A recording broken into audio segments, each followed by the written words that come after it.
हिस्सा। सुनीता जी के दो बेटे थे। बड़े बेटे की शादी हो रखी थी। उसके पास 3 साल का बेटा था। बहू का नाम रेनू। छोटे बेटे की अभी अभी शादी हुई थी, जिसका नाम वरुण था।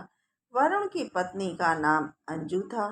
अंजू अपनी सास सुनीता को माँ की तरह समझती थी।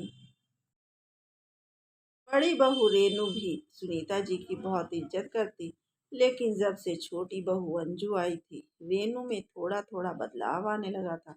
उसे लगता कि मम्मी जी अंजू को ज़्यादा प्यार करती हैं, लेकिन सुनीता जी रेनू को भी पहले पहले इसी तरह से प्यार करती थी। उन्होंने कभी भी दोनों बहुओं में कोई फर्क नहीं किया था, लेकिन रेनू को फर्क महसूस होने लगा था। एक दिन छोटी बहू अंजू को अपने मायके की बहुत याद आ रही थी और उसने आज खाना भी नहीं खाया था, तो सुनीता जी ने उसे अपने हाथों से खाना खिलाने लगी।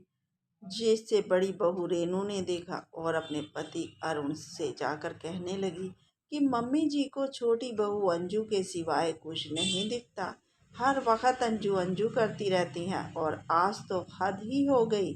उसे अपने हाथ से खाना रही थी। अब मैं इस घर में और नहीं रह सकती। मैं अपना हिस्सा लेकर अलग हो जाना चाहती हूँ। पति अरुण ने समझाया कि एक घर में दो चूल्हे अच्छे नहीं लगते, लोग क्या कहेंगे।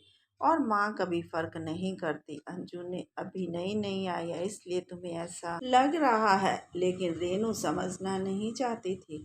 बोली कि एक ना एक दिन मम्मी जी सारा घर देवर और देवरानी के नाम कर देंगे, तभी आपको पता चलेगा। आप हिस्सा करवा लीजिए, बड़ी बार। अरुण की मम्मी ने सब कुछ सुन लिया था। जब वह वापस मुड़ने लगी तो उनके पाँव में ठोकर लग गई और खून बहने लगा। अब अरुण जब कमरे से बाहर आया तो उसने देखा कि माँ के पैर से खून निकल रहा है। उसने पूछा कि माँ, आपके पैर में चोट कैसे लगी और दर्द भी हो रहा होगा। तभी माँ ने कहा कि बेटा, शरीर के किसी भी अंग में चोट लगती है तो दर्द तो होता ही है। अगर हमारे शरीर का अंग काट कर अलग कर दिया जाए तो कितनी तकलीफ होती है, इसका अनुभव तुम्हें भी हो जाए। बेटे ने कहा कि माँ, मैं कुछ समझा नहीं। माँ ने कहा कि मैं तुम्हारी और रेनू की बातें सुन ली हैं। वह हिस्सा लेना चाहती है। क्या कोई माँ अपने बच्चों का हिस्सा करती है? अगर कल इसके मायके में इसकी भाभी हिस्सा मांगेगी तो इसकी माँ को कैसा लगेगा? और जब माँ को कहा जाएगा कि तू किसी एक के साथ रहो। रेनू सब खड़ी सुन रही थी।